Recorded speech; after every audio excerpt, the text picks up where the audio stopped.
مسلمانوں کی حبشہ کی ہجرت اور شیب بن ابی طالب میں قید ہونا۔ مسلمانوں کو اور ان کے سردار فخر دو عالم صلی اللہ علیہ وآلہ وسلم کو جب کفار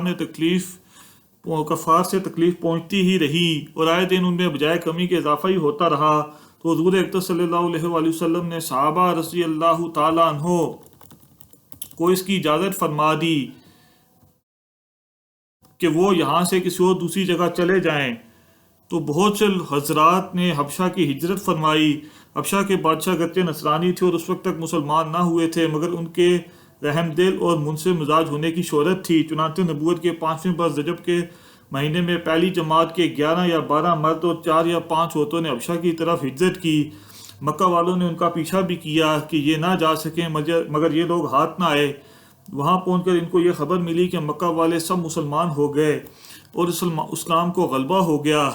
اس خبر سے یہ حضرات بہت خوش ہوئے اور اپنے وطن واپس آ گئے، لیکن مکہ مکرمہ کے قریب پہنچ کر معلوم ہوا کہ یہ خبر غلط تھی اور مکہ والے اسی طرح بالکل اس سے بھی زیادہ دشمنی اور تکلیفیں پہنچانے میں مصروف ہیں۔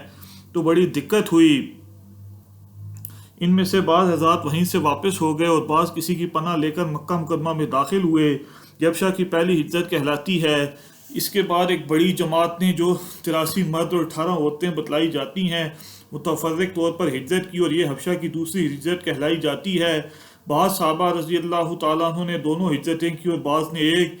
کفار نے جب یہ دیکھا کہ یہ لوگ حبشہ میں چین کی زندگی بسر کرنے لگے تو ان کو اور بھی غصہ آیا اور بہت سے تحفے طوائف لے کر نجاشی شاہ حبشہ کے پاس ایک وفد بھیجا، جو بادشاہ کے لیے بھی بہت سے تحفے لے کر گیا اور اس کے خواص اور پادریوں کے لیے بھی بہت سے ہدیے لے کر گیا۔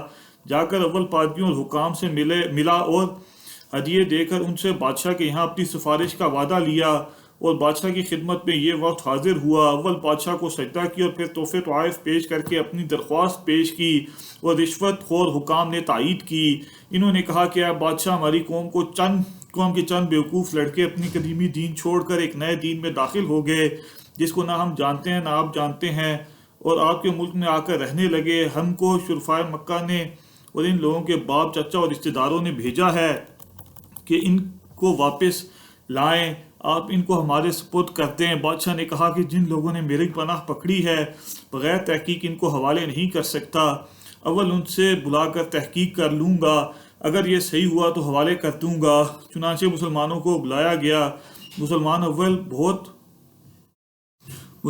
اول بہت پریشان ہوئے، کیا کریں، مگر اللہ کے فضل نے مدد کی اور ہمت سے یہ طے کیا کہ چلنا چاہیے اور صاف بات کہنا چاہیے۔ بادشاہ کے یہاں پہنچ کر سلام کیا۔ کسی نے اعتراض کیا کہ تم نے بادشاہ کو ادب شاہی کے موافق سجدہ نہیں کیا۔ ان لوگوں نے کہا کہ ہم کو ہمارے نبی صلی اللہ علیہ وآلہ وسلم نے اللہ کے سوا کسی کو سجدہ کرنے کی اجازت نہیں دی۔ اس کے بعد بادشاہ نے ان سے حالات دریافت کیے۔ حضرت جعفر رضی اللہ تعالیٰ عنہ آگے بڑھے اور فرمایا کہ ہم لوگ جہالت میں پڑے ہوئے تھے، نہ اللہ کو جانتے تھے نہ اس کے رسولوں سے واقف تھے، پتھروں کو پوجتے تھے، مردار کھاتے تھے، برے کام کرتے تھے، رشتہ ناتوں کو توڑتے تھے۔ ہم نے کوی ضعیف کو ہلاک کر دیتے تھے، ہم میں سے کوی جو ہے ضعیف کو ہلاک کر دیتا تھا۔ ہم اسی حالت میں تھے کہ اللہ نے اپنا ایک رسول بھیجا جس نے نسب کو، اس کی سچائی کو، اس کی مانداری کو، پرہیزگاری کو ہم خوب جانتے ہیں۔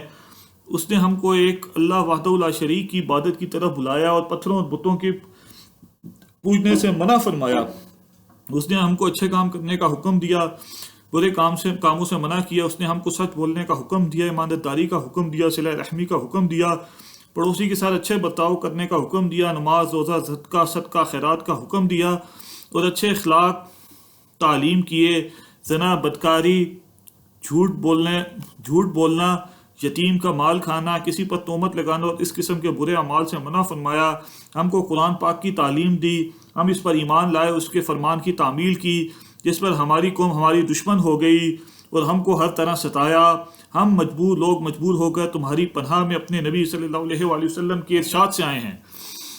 بادشاہ نے کہا اچھا، جو قرآن تمہارے نبی صلی اللہ علیہ وسلم لے کر آئے ہیں وہ کچھ مجھے سناؤ۔ حضرت جعفر رضی اللہ تعالیٰ عنہ نے سورہ مریم کی اول کی آیتیں پڑھی، جس کو سن کر بادشاہ بھی رویا اور اس کے پادری بھی جو کثرت سے موجود تھے، سب کے سب اس قدر روئے کہ داڑیاں تر ہو گئی۔ اس کے بعد بادشاہ نے کہا کہ خدا کی قسم، یہ کلام اور جو کلام موسیٰ علیہ السلام لے کر آئے تھے ایک ہی نور سے نکلا ہے، اور ان لوگوں سے صاف انکار کر دیا کہ میں ان کو تمہارے حوالے نہیں کر سکتا۔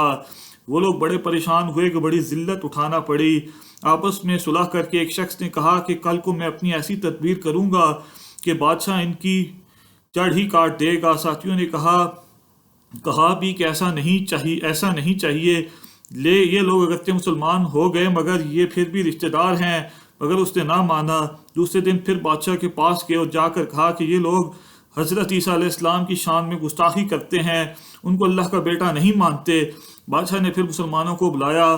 صحابہ رضی اللہ تعالیٰ عنہ فرماتے ہیں کہ دوسرے دن کے بلانے سے ہمیں اور بھی زیادہ پریشانی ہوئی۔ بہرحال گئے، بادشاہ نے پوچھا کہ تم حضرت عیسیٰ علیہ السلام کے بارے میں کیا کہتے ہو؟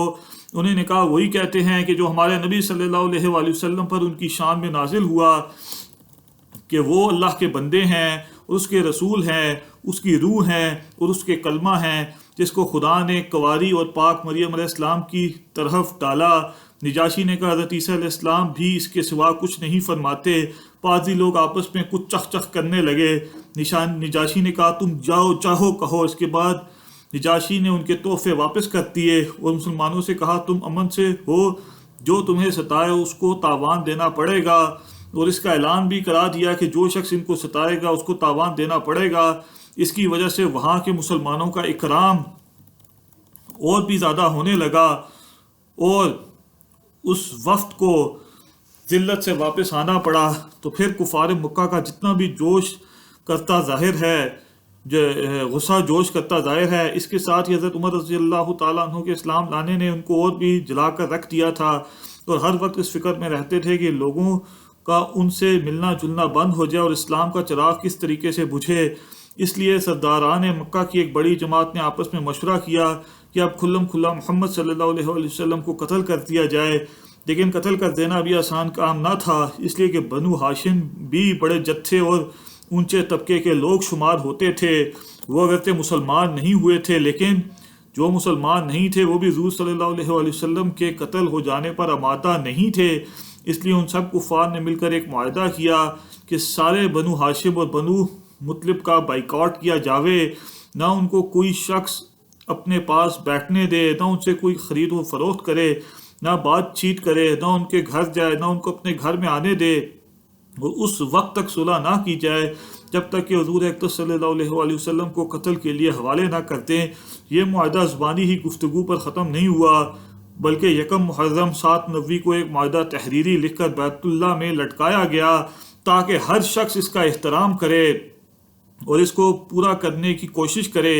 اور اس معاہدے کی وجہ سے 3 برس تک یہ سب حضرات دونوں پہاڑوں کے درمیان ایک گھاٹی میں نظر بند رہے کہ نہ ان سے کوئی مل سکتا تھا، نہ یا کسی سے مل سکتے تھے، نہ مکہ کے کسی آدمی سے کوئی چیز خرید سکتے تھے، نہ باہر کے آنے والے کسی تاجر سے مل سکتے تھے۔ اگر کوئی شخص باہر نکلتا تو پیٹا جاتا، اور کسی سے ضرورت کا اظہار کرتا تو صاف جواب پاتا۔ معمولی سا سامان غلہ وغیرہ جو ان لوگوں کے پاس تھا وہ کہاں تک کام دیتا۔ آخر فاقوں پر فاقے گزرنے لگے، اور عورتیں اور بچے بھوک سے بےتاب ہو کے روتے اور چلاتے، اور ان کے اعضاء کو اپنی بھوک اور تکالیف سے زیادہ ان کے بچوں کی تکلیف ستاتی۔ آخر 3 برس کے بعد اللہ کے فضل سے وہ صحیفہ دیمک کی نظر ہوا اور ان حضرات کی یہ مصیبت دور ہوئی۔ 3 برس کا زمانہ ایسے سخت بائیکاٹ اور نظر بندی میں گزرا، اور ایسی حالت میں ان حضرات پر کیا کیا مشقتیں گزری ہوں گی وہ ظاہر ہے، لیکن اس کے باوجود صحابہ اکرام رضی اللہ عنہم اجمعین نہایت ثابت قدمی کے ساتھ اپنے دین پر جمے رہے، بلکہ اس کی اشاعت فرماتے رہے۔ فائدے یہ تکالیف اور مشقتیں ان لوگوں نے اٹھائی ہیں جن کے آج ہم نام لیوا کہلاتے ہیں، اور اپنے کو ان کا متبع بتلاتے ہیں اور سمجھتے ہیں ہم لوگ ترقی کے باب میں صحابہ اکرام رضی اللہ تعالیٰ عنہ جیسی ترقیوں کے خواب دیکھتے ہیں، لیکن کسی وقت ذرا غور کر کے یہ بھی سوچنا چاہیے کہ ان حضرات نے قربانیاں کتنی فرمائی، اور ہم نے دین کی خاطر، اسلام کی خاطر، مذہب کی خاطر کیا کیا۔ کامیابی ہمیشہ کوشش و صحیح کے مناسب ہوتی ہے۔ ہم لوگ چاہتے ہیں کہ عیش و آرام، بدنیتی اور دنیا طلبی میں کافروں کی دوش بدوش چلیں اور اسلام ترقی ہمارے ساتھ ہو، یہ کیسے